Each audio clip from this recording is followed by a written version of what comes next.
கேட்போம் இல்ல, நடவடிக்கை எடுப்போம்.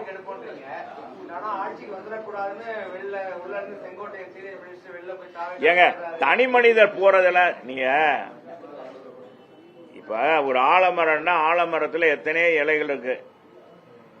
ஒரு இலை பழுத்து போய் உதிர்ந்துருச்சுன்னா உடனே அந்த ஆலமரமே கருகி போச்சுன்னு அர்த்தமா? மக்களுடைய எண்ணம் தாங்க.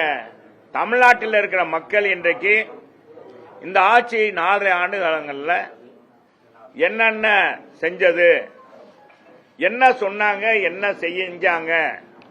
இன்னைக்கு எங்க பார்த்தாலும் போதை கலாச்சாரம், பெண்கள் நடமாட முடியல, கற்பழிப்பு, பிஞ்சு குழந்தையிலிருந்து பாட்டி வரைக்கும் இன்னைக்கு வெளியே விட இது பண்ண முடியல.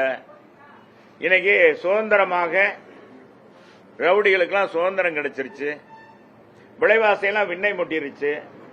இத்தனை இருக்கு. இவங்க நீட்டு தேர்வு ரத்துனாங்க. எய்ம்ஸ் மருத்துவமனை திறந்துட்டாங்களா?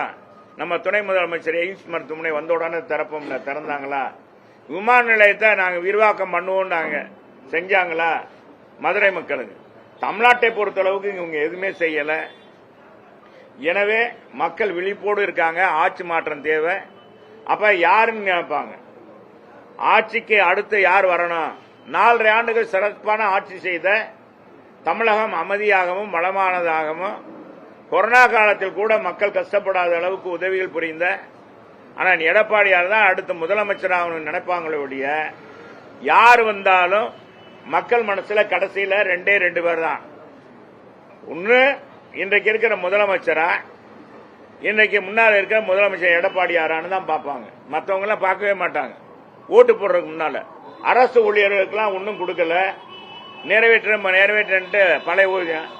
இப்ப பாத்தீங்கன்னா சுகாதார பணியாளர் கூட அரசு ஊழியரா மாத்துறேன்னு சொல்லிட்டு அவங்கள இப்போ மொத்தத்தில் ஒப்பந்த பணியாளராக ஆக்கிட்டாங்க. இன்னைக்கு எல்லா துறையிலும் எல்லா துறை அலுவலர்களும் இன்னைக்கு அரசாங்கத்துக்கு எதிராக இருக்கிறாங்க. ஆசிரியர்கள் எல்லாருமே அத்தனை பேருமே இந்த ஆட்சிக்கு எதிராக இருக்கிறாங்க.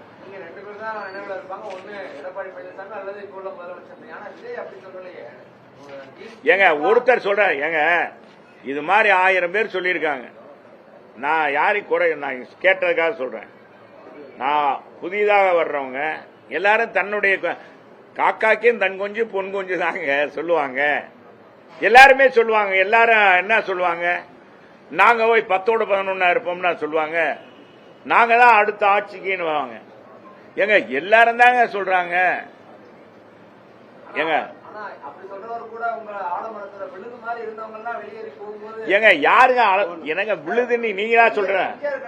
எனக்கு எம்ஜிஆர் காலத்து இருக்க அதே சொல்லிக்கிட்டே இருந்தா போதுமா? கட்சிக்கு எம்ஜிஆர் உருவாக்கின கட்சியை விட்டுட்டு ரெட்டலை இங்க இருக்கு, இந்த கட்சி அலுவலகம் இங்க இருக்கு, அவர் உருவாக்கின கொடி இருக்கு. என்னங்க இவர என்ன 9 தடவை சட்டமன்ற உறுப்பினராக இருக்காரு, பல தடவை அமைச்சராக இருக்காரு. அதை கொடுத்த யாரு? செங்கோட்டையனுக்காக தனியாக ஓட்டு போட்டாங்க. ரெட்டலை சின்னத்தை பார்த்து மக்கள் ஓட்டு போட்டாங்க. புரட்சி தலைவர் அம்மா, அதுக்கடுத்து எடப்பாடியார்.